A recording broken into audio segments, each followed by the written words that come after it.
Just because a part of Steam is saturated doesn't mean that you shouldn't release a game there. You might just need to do a little bit of extra work to make sure that your game stands out amongst the crowd.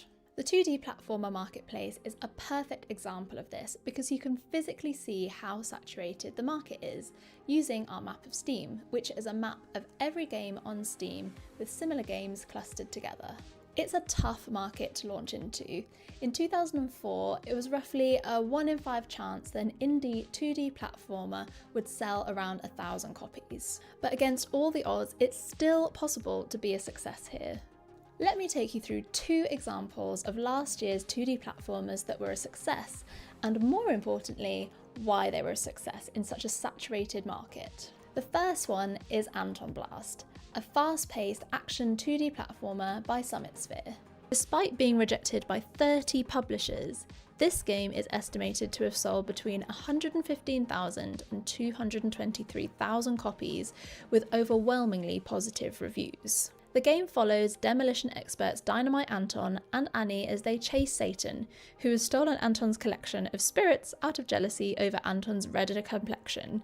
What sets ANTONBLAST apart from similar platformers is its blend of Wario Land-style gameplay with elements reminiscent of Crash Bandicoot.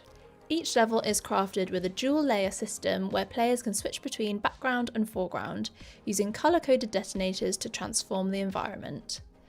The game culminates each level with a happy hour sequence where players must race back to the start before everything explodes. Now you might say to me, but Jenny, ANTONBLAST is part of a series of games. Surely they've built up an audience from their last game.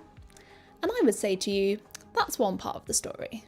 When we look at Summitsphere's previous Anton-themed games, apart from selling significantly fewer copies, the games are visibly different from each other.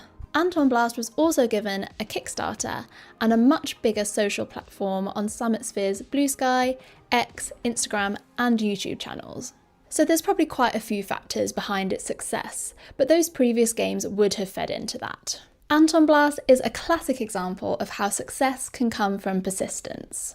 Making multiple games, crowdfunding, and trying lots of different marketing tactics. In the next part, I'll take you through another successful 2D platformer, but this one was a first-time success for that developer.